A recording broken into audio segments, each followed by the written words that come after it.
Hello po, isang magandang umaga po sa inyong lahat. Ngayon po ay 23 ng Pebrero, ah, 2025. Araw po ngayon ng linggo. At ang oras po dito sa Los Angeles, California ay alas 7:20. Alas 7:20 ng umaga. At medyo natanghalian tayo. Pero maganda ngayon ang araw, maliwanag.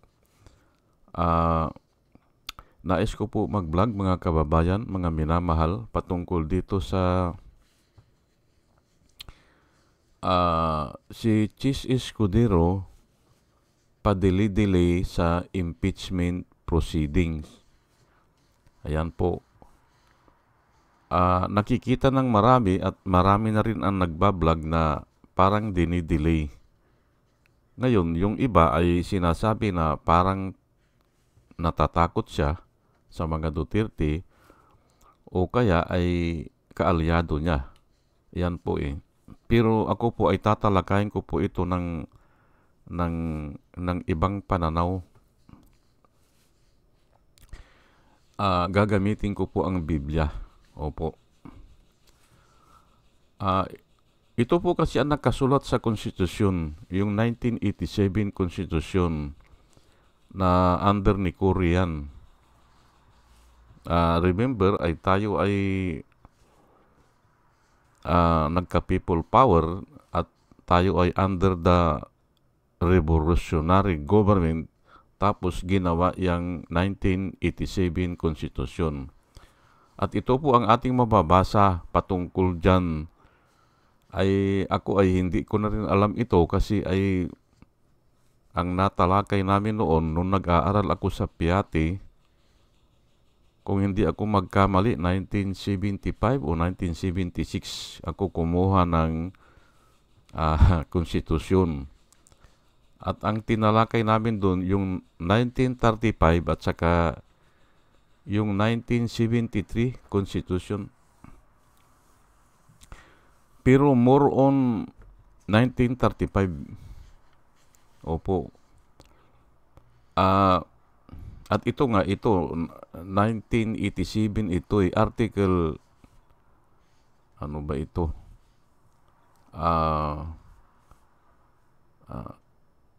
Hindi ko alam bumasa ng kwan na eh. 7 ba ito? Section 3 of the Constitution says, once the article of impeachment have been formalized by the House, trial by the Senate shall forthwith proceed. Yan po nakasulat yan, trial by the Senate shall forthwith proceed. Ngayon ay ang daming interpretation dyan. Yun lang salita. Yung salita na forthwith ay ang daming nalilito. Kaya nga po, ang sinasabi ko sa inyo ay wala namang original na salita. Wala pong original na salita, maliban na yung katutubong wika. Opo. Yung natutunan mo nung bata ka, yan siguro ang original, pero hindi pa rin original eh. Kasi ang original talaga na salita, yung nag-usap si Adan at saka yung Panginoon. Pero nawala na palagay ko yun eh. Opo. Dahil ang dami ng dinaanan yan eh. Kaya nga ito ay yung forthwith na yan ay ang sabi nila ay immediately o without delay. Ay kung babasahin naman natin, ganito po yan eh, para hindi kayo malito eh. Kung babasahin natin, pwede mo naman tanggalin yung yung forthwith eh. Halimbawa lang tatanggalin natin. trial by the Senate shall proceed. Pwede naman, hindi ba? Trial by the Senate shall proceed. Ay ano ngayon ang ibig sabihin ng forthwith? Oh, hindi naman hindi na hindi naman mababago ang ang yung thought ng isang sentence, hindi mababago 'yan.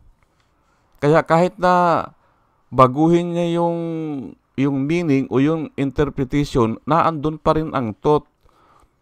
Trial by the Senate shall proceed. Ngayon, nilagyan nila ng forthwith. Bakit? Ay gusto nila siguro talaga sabihin na immediately at gusto rin nilang sabihin na without delay. Yan po. Alangan naman na ang ibig sabihin ng forthwith dyan ay bahala ang Kongreso, ang Senado. Wala eh. Wala na sa thought, hindi ba? Ang thought po ay trial by the Senate shall proceed. Dinagdagan pa ng isang salita para sigurado. Ganun po yan. Hindi po malilito dyan o walang kalituhan dyan. Ganyan po ang napag-aralan ko sa pagbabasa ng Biblia. Opo. Hindi mo pwedeng palitan ang meaning ng forthwith. Hindi pwede. Kasi mababago ang thought ng sentence. Remember, ang sentence, to become a sentence, mayroong thought.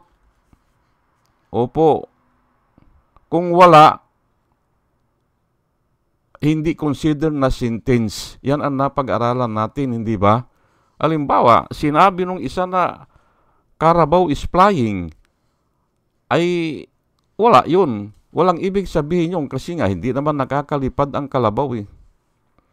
Pero sa word ay kumpleto yung sentence niya, pero walang thought. Ayan po yung po ang kalagahan ng thought. Ang sentence kailangan mayroong thought.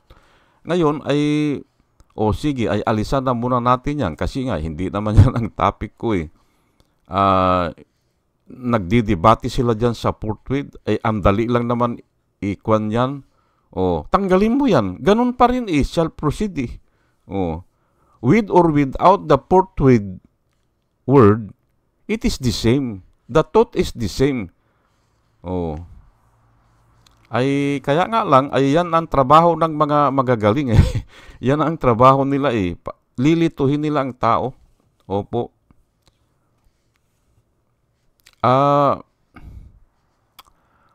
Ang kuwang ko dyan ay si Escudero ay mali dyan. Mali si Escudero dyan. At delikado po yung ginagawa niya.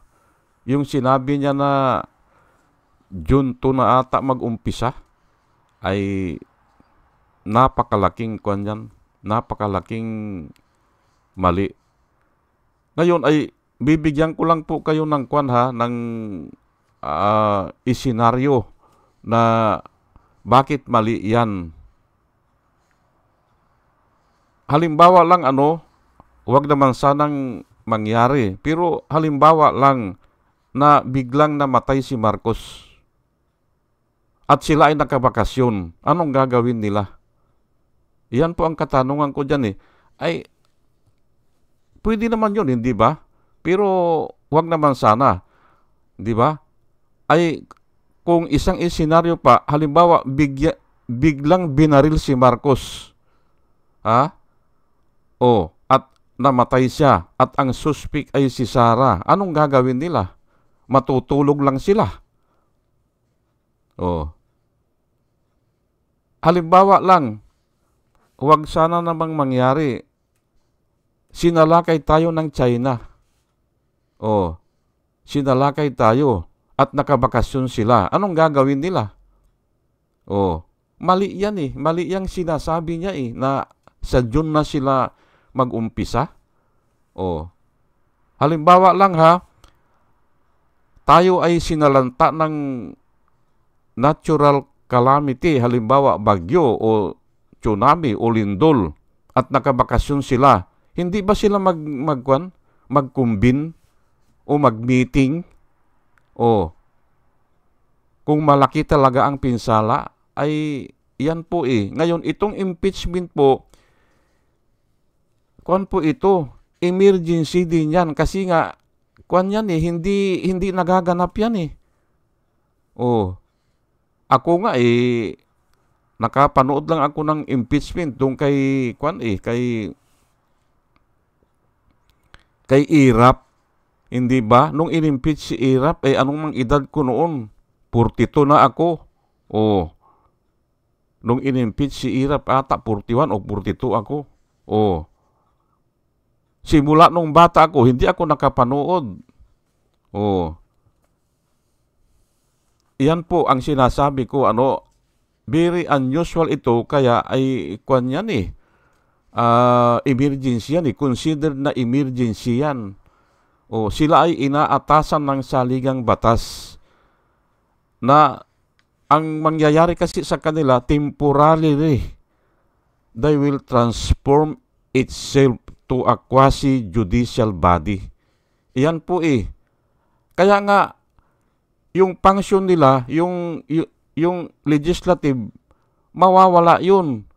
Kasi nga, itatransform nila ang sarili nila magiging judge sila kahit na hindi sila mga abogado, hindi ba? Hindi naman sila mga abogado, ay ayaw ba ninyo yan? Gaganap kayong hurado, hindi ba? Magiging hurado kayo? Pero nga, dinidili-dili nila. Maaring nga totoo na sila ako ang intindi ko diyan, dahil bilyon po ang ninakaw ng mga Duterte bilyon Maaring si Marcos hindi magbabayad diyan o hindi maglalaan ng pondo diyan. Opo. At ito naman si Sara naglalaan ng pondo diyan, kaya ganun yan. Yan nakikita ko diyan. Wala yang takot. Hindi ako naniniwala diyan sa takot. Ang nakikita ko diyan yung bayad. Baka talagang nakahanda si Sara na bayaran yung mga siyempre kung malaki ang bayad diyan hindi ba? Hindi talaga gagalaw yan, yung Senado. Pero bago po ako magtuloy-tuloy ay hayaan nyo muna na batiin ko po muna itong sumusubaybay sa atin at mga sumusuporta. Ito po sila salamat po sa inyong lahat. Rosana Narumi ng Japan, Al Olalia ng Bacoor, Pampanga, Libra Girl, Alex Sanbinto, Dolor Garcia ng Milano, Italy, Nana Antibi ng Bahrain, Will Utaib ng Laguna, Nelson Balyaran, Julia Magbanua ng Singapore, Andre Deliver, Arnold Fernan ng Cebu, Larry Narvaez, Jos Shalan, Elinita Sklapler ng Germany, Bin Puno, Leti Piralta ng Mamburao Occidental, Mindoro, Maribel Baligat Culyo, Quirtequio, Juna M, Rinaldo Abintino, Mel Herrera ng Evanston, Illinois, Ernesto Aburque, Placer Eduarte, Hiasmin San Juan, Roman de Paz, Mary Grace Santos, Pacmando, John Cabrera, Lowen Sigako, Ike Maglasang, Linda Trasmonte, Linda Walton, Sasha Andigwid, Leni Bungat, Agripino C, Eduardo Gonzales ng Singapore, Bumble D, Di Juana Duco, Ernesto Honrado, Josephine Lucas, Bert Abogado, Demetrio Pascual, Solidad de Maculangan, Brenda Martin, C.G. Torrio, Melchor Tolentino, Brother Pacamara, Manuel Lim, Danilo Magno, Lawrence Alindayo, Edelberto Infante, Boss Reyes, Paul Vincent Lim, Sonny Gaya, Rupino Baldos, B.T. Velasco, William Elay, John D5, Victorino Ripran, Norman Nabatar, Bonifacio Abela, Danilo Magno, Carl Arman, Salvi Ibanez, Dumus Ticton, Tibtib Mercado, Bernadette Francisco, User P.O. Cyril Andres, Hermihenil Dugardi, Robin Bilpin, Mama Gina, Lanzo Mintak, Leonardo Asibis at saka si Jose Tosi. Salamat po sa inyong lahat. At ito naman po ang mga vloggers na nire-recommenda ko po sa inyo na ating panoorin, subaybayan at suportahan. Ito po sila Michael Apacible Bulletin, Attorney Enzo Recto, Bunyog Pagkakaisa, Vlogcaster Armandin, Engineer Tuto Kausing, Aling Marie, Mr. Sa Totoo Lang To, Christian Isguera, PMTGR Vloggers, The Action Man, Roy Japantoros, Divina Apostol, CG Pichay, Kapihan Yartat Ago, Demjus Johnny, Kakamping, Ang Batas with Attorney Claire Castro, Kawaldi Carbonel, Attorney Silo Magno at saka si Kristan. Ugaliin po natin ang makinig sa kanila at marami po tayong matututunan sa kanila. At nakikita ko po na sila ay nagbablog para po sa ikabubuti ng bayan. O sige po at tayo po ay tuloy-tuloy na sa ating discussion. Naisipan ko kasi na talakayin ito para hindi tayo malito. Opo, kasi nga ay nalilito na po eh. Opo, huwag po tayong malito dyan kasi yan po ang trabaho nila eh. Lilituhin ang mga tao. Ang dami ng topic, ang dami ng mga idea na lumalabas. Pero huwag po tayo na malito. Galatians 3:19, ito po ang ating mababasa. Why then was the law given? It was added because of transgression. Period muna ako dyan ha. Walang ibang rason eh. Bakit gumagawa tayo ng batas? Bakit ibinibigay ang batas o bakit ibinigay ang batas kay Moses? Because of the transgression. Dumadami po kasi ang sumasalangsang. Saan? Doon sa kabutihang asal na ibinigay na yan ng Diyos. Yung konsensya natin eh. Remember, wala pa namang batas noon eh. Pero ang mga tao ay nabubuhay noon sa pamamagitan ng konsensya. Opo. Hanggang ngayon po, may konsensya ang tao. Opo. Ngayon, ito po why then was the law given? It was added because of the transgression. Ayan po. Sa iba po ay mababasa natin na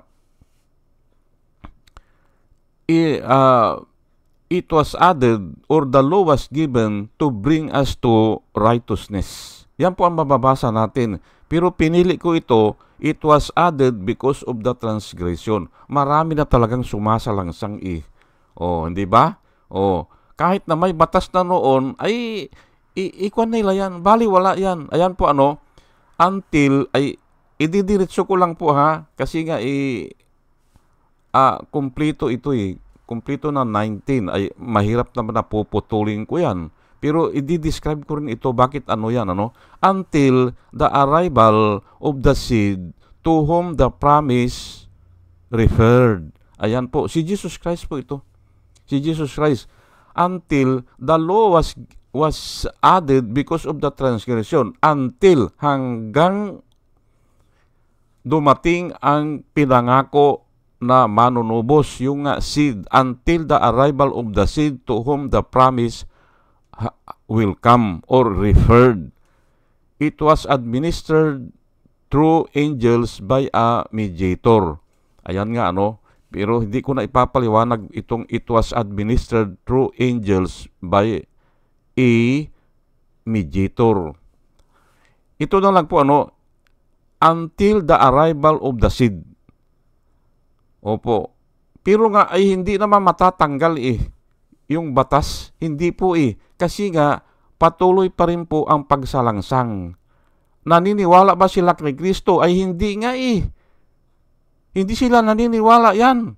Naniniwala ba sila na maliligtas sila ni Kristo? Hindi.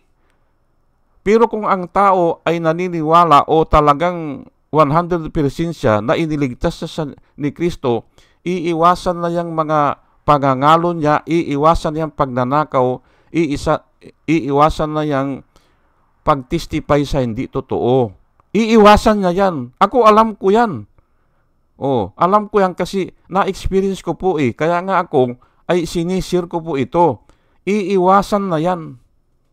Pag ikaw ay nakita mo na iniligtas ka ni Kristo. Kaya yung batas, mababaliwala yan sa amin. Kasi nga sumusunod na kami eh. The law has no effect to a righteous man. Wala na yan sa amin. Pero naintindihan namin yan. Pero hindi pwedeng tanggalin yan. Kasi nga marami pang sumasalangsang. Ayaw nga maniwala eh. Ay ang iba nga ikiniklim. Sila ang itagapagligtas eh. Hindi ba? Si Kibuloy sabi niya, pag hindi kayo dadaan sa akin. O sabi niya, hindi ba? Ayan po eh. Kalukuhan po yan. O kinuha na niya ang palatuntunan ni Jesus Christ. Ay si Jesus Christ lang eh. Ang makapagligtas sa atin eh. Kinuha na niya. At yan po ang spiritual advisor ni Duterte. Ay simple, magiging kabig niya yan O, impyerno ang pupuntahan niyang ganyan. Pero ang pinapaliwanag ko po dito, why then does the law given, or why the law was given to Moses? Or why the law was added? It was added because of the transgression. Wala pong pwedeng lumaban dyan. Kasi sulat po yan eh. Sulat ni Paul yan, at si Paul ay under the influence of the Holy Spirit. Kaya hindi nyo pwedeng labanan yan. Pero ang sinasabi ko, maraming klase eh. It is our tutor to bring us to righteousness. The law is our tutor. Tagapagturo lang sa atin yan eh. To bring us to righteousness. And who is the righteousness of God? Jesus Christ is the righteousness of God. Dadalhin tayo kay Kristo. Yun po. Pero yung iba ay ayaw talagang lumapit kay Kristo eh. Ganun po yan. Kaya patuloy po na tuloy yan paggawa ng batas. Yung iba gusto nila, buwagin na raw ang Senado o ang Kongreso ay wala daw ginagawa. Hindi po pwede yan. Kasi nga, ang tao patuloy sa paglabag eh. Palagay ko naintindihan na yan. Kaya nga ito, tignan nyo, trial by the Senate shall forthwith proceed. Ayaw nilang sundin, hindi ba? Ayaw nilang sundin eh. Ay, konstitusyon pa yan, hindi ba? Kesyo daw nakabakasyon na sila, hindi raw minadali ang isang reason ni Jesus Kidero, bakit daw dinili-dili doon sa lower house? Ay, anong pakialam mo doon? Ang mahalaga ay inumpisahan nila at yan, mayroon na silang decision. Wala ka ng pakialam doon. Ang pakialaman mo, ano ba yung gagawin nyo?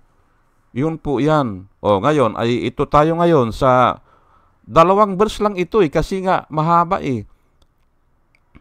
Matthew 23 verse 23. Aywan ko lang kung tama o nagkamali ako sa verse pero naandyan yan Woe to you, si Jesus Christ po ang nagsasalita dito. Woe to you, scribe and Pharisees.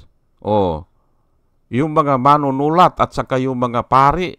Woe to you, scribe and Pharisees, hypocrites. Tinawag niyang hypocrites. Bakit? For you pay tithes of mint and anise and cummins and have neglected the weightier matters of the law. Ayan po eh. Hindi ba? Sinabihan po ni Jesus Christ. Yung mga Pariseo, yung mga scribe. Ay, ikaw po, pag-scribe ka noon, kasi bihira po nakakabasa noon eh. Bihira eh. Noong mga panahon na yan. Kaya sila ay, ang pagkuhan nila ng aral ng Diyos sa pamamagitan ng yung eloquent speaker. Kung magaling ka magsalita, makikinig sila. Doon nila na isishare. Ay ngayon kasi halos lahat ng tao pwedeng bumasa na eh. Hindi ba? Pero noon ay sa pamamagitan lang ng lecture. Pakikinig lang, pakikinig. Doon mo nalalaman yung palatuntunan ng Diyos. Sinabihan po ni Jesus Christ na kayo kanya, mga hypocrites kayo. Sabi niya. Mga learned people po ito ha. Mga ginagalang ng lipunan. Mayayaman po ito. Opo. At may mga pinag-aralan nga. You pay tithes. Ang ibig pong sabihin dito ay bumabayad sila ng yung sa simbahan, yung tithes and offering po ito Yung 10% ng kung ano man yung income nila, sinusunod nila yun at ibinibigay nila sa simbahan. Yun po ang sinasabi ni Jesus Christ dito. Sinusunod nila ay ano ba yung mint? Ang mint po, ito yung kwan po ito parang talbos. Talbos lang yan Aywan ko lang itong anais. Ay siguro parang bunga lang ito ng yung parang siguro bulaklak siguro yan. At itong kumin, bulaklak lang yan. Nagkakaroon sila ng pira dahil doon sa halaman o doon sa talbos at saka yung mga bulaklak. At kinukompute nila yon 10% ibinibigay nila sa simbahan. Yan po ang ibig sabihin yan. And have neglected the weightier matters of the law. Ayan po. Pero kanya ay naniniglect nyo yung the most important matter of the law. Ayan po. Ay ano ba ang most important matter of the law? Yun.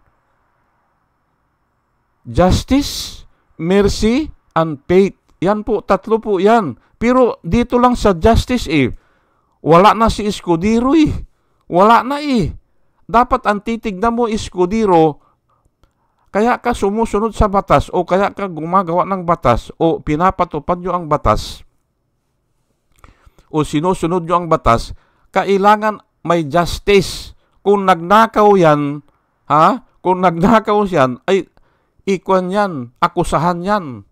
Ganun po yan.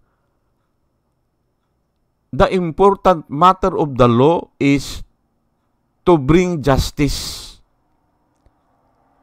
Pagkatapos po ng justice, pwedeng patawarin yan to bring mercy.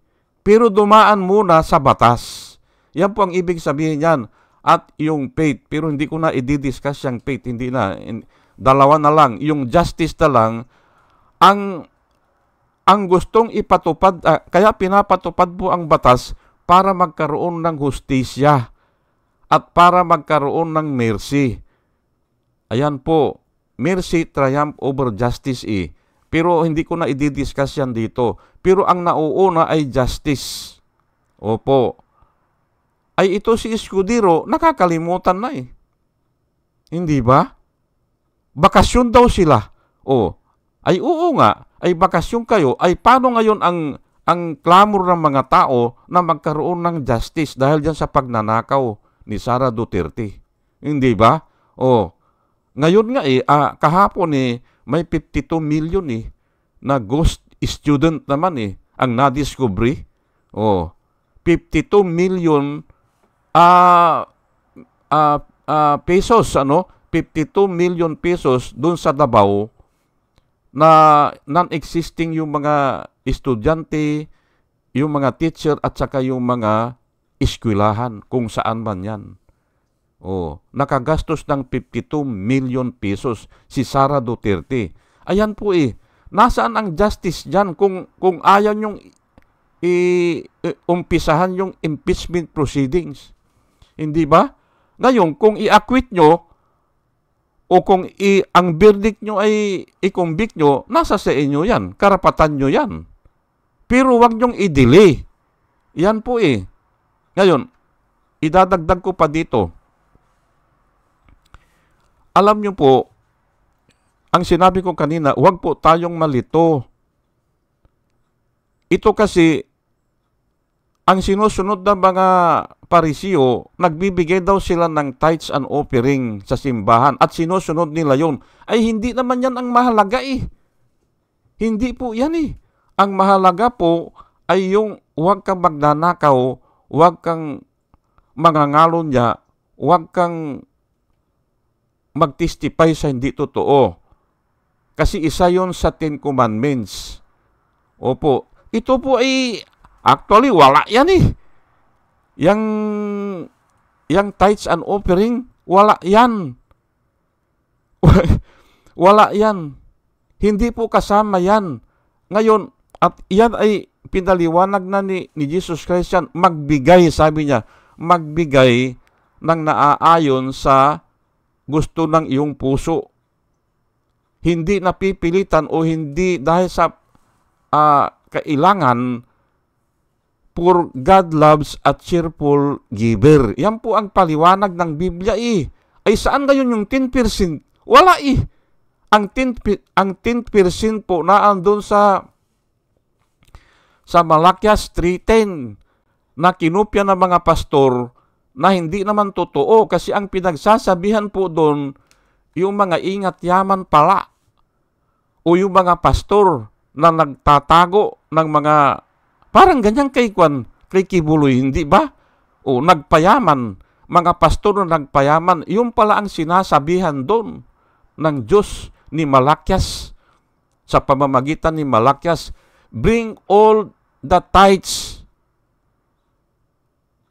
in my house, sabi niya, or in my storehouse, sabi niya. Kasi nga hindi nga dinadala ng mga pastor eh. Hindi dinadala, nagbibigay yung mga tao, hindi dinadala. Kaya ang sabi niya, bring all, sabi niya, the tithes, in my storehouse. And prove me now on this, sabi niya. Sabi po ng Panginoon, prove me now on this, if I will not open the windows of heaven, and I will pour out to you blessings wherein there is no room enough to receive it. Sabi po ng Panginoon, ang pinagsasabihan pala doon ay yung mga pastor na nagnanakaw, mga ingat yaman ng mga simbahan na hindi na dinadala, kinukuha nila yung iba. Ay pero nga, pagbasahin nila ay parang tao ang pinagsasabihan ng Diyos, hindi pala.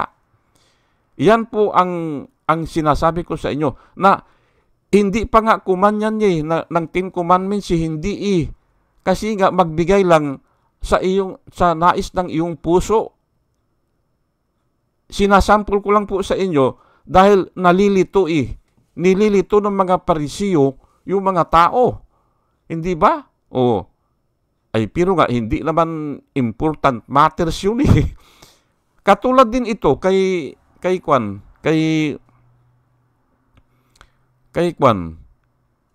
Escudero, hindi ba? Hindi po important matter yan nakabakasyon kayo. Bakit yan ang bibigyan mo ng pansin, hindi ba? Ang important matter po ay yung huwag kang magnanakaw. Yun ang sitahin natin. Opo. Kasi nga, yun ang nasa 10 commandments eh. Nangangalo niya ba yan? O may mga kabit ba yan? Yun po ang sitahin natin. Ay paano nga silang sisitayan? Ay kung kasama sila o ganun din sila. Ayan po eh. Kaya po, pagpili po natin ng mga ibubuto natin ay pakaintindihin natin ang kanilang track record. Yan po ang sabi ni Percy Lapid. Ito tuloy ko lang po ha. This you ought to have done without leaving the others undone. Ayan po, pag tayo po ay gagawa, yan nga, mayroon tayong panukala, mayroon tayong ididemanda, Senate proceeding, kailangan ang tandaan natin, kailangan may hustisya. Hindi yun nakabakasyon sila. Hindi ba? Bakit iisipin mo nakabakasyon sila? Kalukuhan po yan. Emergency po ito at nakikita ko po ang mga tao, yung clamor na panagutin si Sara Duterte. Ito ang totoong clamor. Hindi dun sa sinabi ni kahapon, binanggit ko na, yung sinabi niya na clamor na ipako si Jesus Christ na bandang huli ay mali pala. Ay hindi po. Sinagutan ko na yan. Nagbayad yung mga Parisyo ng mga tao. They steer the people. Nakasulat po. Parating ganun ang nakasulat. They steer the people. At piniliwanag ko nga, yung people doon sa inside Jerusalem, City of David, halo-halo na ron. Kaya nakukuha nila yung mga tao. binabayaran nila. Mga bayad po yun. O,